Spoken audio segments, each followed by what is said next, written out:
So today, let's go over 3 big upgrades that are coming to the iPhone 16 Ultra and also to some of the other iPhone 16 models.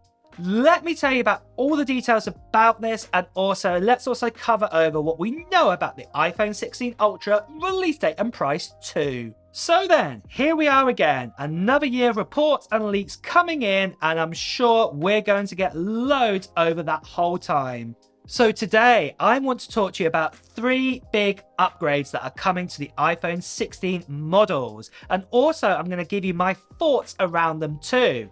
And let's get started right away with upgrade number 1. And that is we're going to be getting an even better zoom than what we got in the iPhone 15 Pro Max. Now, as much as we got that 5x zoom inside the 15 Pro Max that Apple are claiming to be a 120mm focal length equivalent with the lens and sensor and everything inside it, we know that other phones out there, other smartphones from Android cousins, can actually do even better than this. It was great to have the upgrade this year, to have that 5x zoom or that 120mm focal length, but next year with the iPhone 16 Ultra or the iPhone 16 Pro Max, whatever Apple decides to call it, we're going to be getting an even better telephoto camera inside it.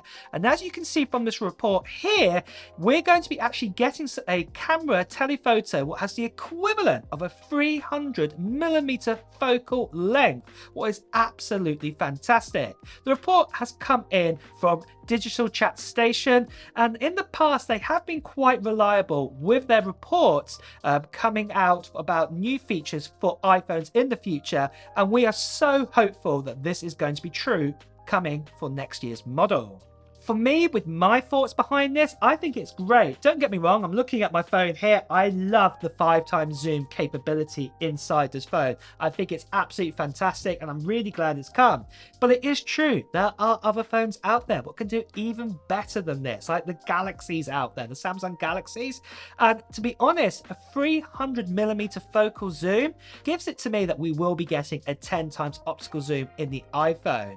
At the end of the day, the 5x zoom optical zoom is a 120mm focal. So if you do the maths, double that up. Still on the own, that only comes to 240mm, but then to have, say, 300mm, it could be a 10x zoom, it could be even more. Maybe Apple will just redefine it in a way to make it become, say, maybe an even, say, I don't know, 12x zoom or something like this. But either way, whatever we're looking at this, whether that zoom capability is going to be 10x, 12x, or even, say, even 8x, it's a little bit less, it's going to be even more than what we've got right now in the iPhone 15 Pro Max, what is really awesome.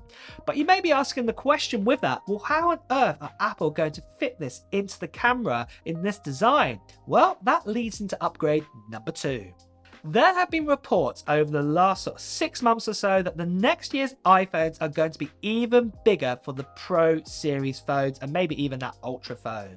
The normal iPhone 16 Pro is going to have a larger screen inside it. It's actually now going to have a 6.3-inch display, and this is up from the 6.1-inch display that we have, say, in the iPhone 15 Pro, and we've had this in the last many generations of iPhones. I think ever since, say, the iPhone 11 series is around that time we've had 6.1-inch displays. Could be even older or newer, but doesn't matter. The main thing is it is changing. Then for the iPhone 16 Pro Max, that is also going to be increased from 6.7 inches all the way up to 6.9 inches. This is just under 7 inches big, and this does sound like that if Apple are going to do this, a brand new design or a redefined design is going to be needed to fit that larger display inside, and also that larger focal length camera to be inside the iPhone 16 Pro Max or the 16 Ultra. In my own thoughts, I definitely think that we need a new iPhone design. At the end of the day, we've had the same design ever since the iPhone 12 models. Obviously, this design's slightly different, but it's basically the same design we've had now for the last 4 generations. The longest Apple have actually had in their flagships of the same design. It used to be 3 years, and many years ago it used to be 2 years, but yeah, you get the point. It needs to be updated. We need a new design, and this is giving those clues here with those larger displays here that a new design is coming. Now, don't get too scared that this new phone with larger display and things like this means the phone is going to be absolutely huge. We're talking 0.2 of an inch bigger here. And at the end of the day, if Apple managed to sort of trim down the bezel sizes here on the actual display, and also at the same time as well do increase, say, the phone by 1 or 2 millimeters bigger, really it's not going to be much bigger than what we have right now. So I wouldn't be too scared about that. But with that new design, it leads me on to upgrade number 3 and what we're going to be getting right there. And what that upgrade is haptic buttons. Now, a quick history lesson here. We were told that the iPhone 15 Pro models were expecting haptic buttons to be put inside them. What essentially means is instead of physical buttons, when you click them, they're like fake buttons. If you own a MacBook right now and the newer ones, you get this right now. You get sort of a haptic feedback. And also if you own one of the current sort of iPhone SE models of the last 2 generations, the home button at the bottom has this too.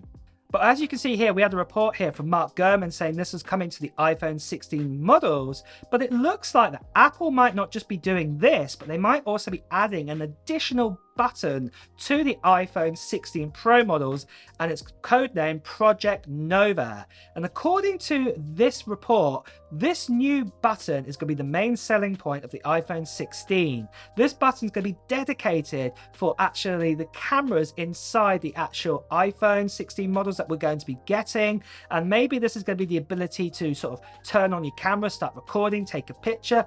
Who knows at this stage? But the main thing is, we've been told is that a new kind of button is coming, but we're going to have to keep an eye on this because we have the action button that came out with the iPhone 15 Pro Max, and it does seem a bit strange to add a completely dedicated button to be added to the iPhone 16 Pro models when we can actually assign the action button to do this for us already. Like I say, I think we're really going to have to keep an eye on this one. The action button is great on the iPhone 15 Pro and the iPhone 15 Pro Max, but to add another button again to do something what the action button can do already is a bit silly in my opinion.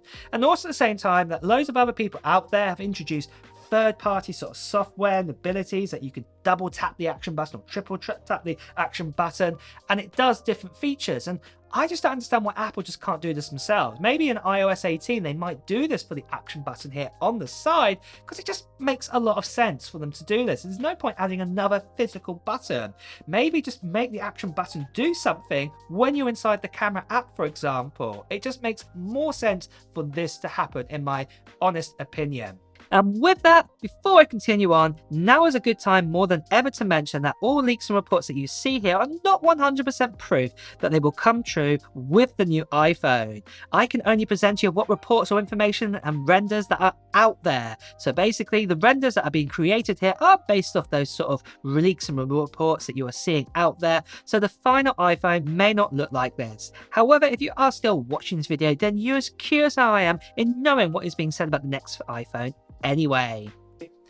So then, just before we talk about the release date, I quickly want to talk to you about the giveaway we're having on this channel right now, and it is for this. It is for an iPhone 15 Pro Max, and I'm going to be giving this away to one lucky viewer around the time of end of December to early January time. So that week between Christmas and New Year, I'm going to be doing a live giveaway stream revealing who the winner is for this iPhone 15 Pro Max. And it's really easy to enter in.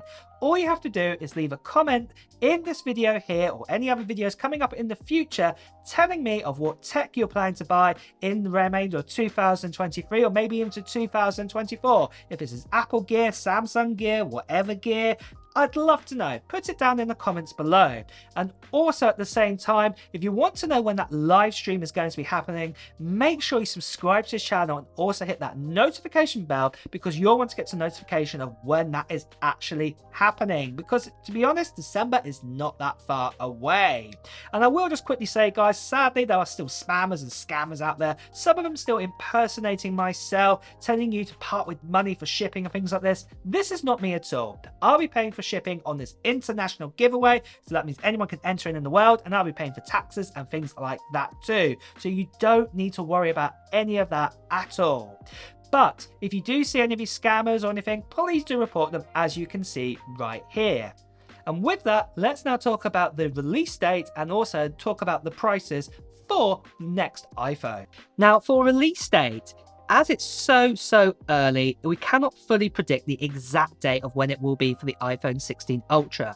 However, one thing we can be sure of, just like the iPhone 15, where we actually had the Wonderless event actually happening in September time, it is most likely it's going to be exactly the same for the iPhone 16, just like it was for the iPhone 14, the 13 and the 12 as well. Normally all of these events happen around September time unless something really big is happening in the world to prevent it from happening, just like in 2020 with COVID-19. But without this then, generally speaking, Apple like to do their event around about mid-September time or the earlier sort of mid-September time, and then normally release their sort of iPhones around about 10 days later. So at the moment, predict that it will probably be around about sort of mid-September, and then probably a week later, so in the early sort of 20s of the sort of September time, that you'll be able to get your hands on the brand new iPhone 16 models. But of course, as we get even closer to the actual release date, I'm sure more details will come in of the actual date of when it's going to be happening, and of course I will let you know when the exact date is going to be.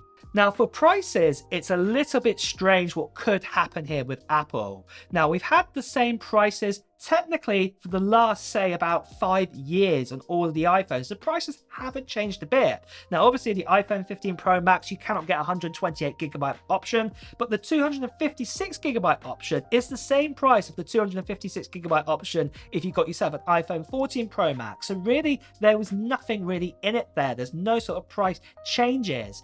But I think this time round, if Apple are going to bring out a brand new design iPhone and we're going to get lots of new features like you've seen today, I do feel the price is going to creep up maybe by about $100 or $50 per each iPhone. So starting out right now, the cheapest iPhone you can buy is $699 and this probably might creep up to around about, say, $750 and obviously depending where you are in the world, this price could completely fluctuate and change depending on how import fees work and taxes work in your country.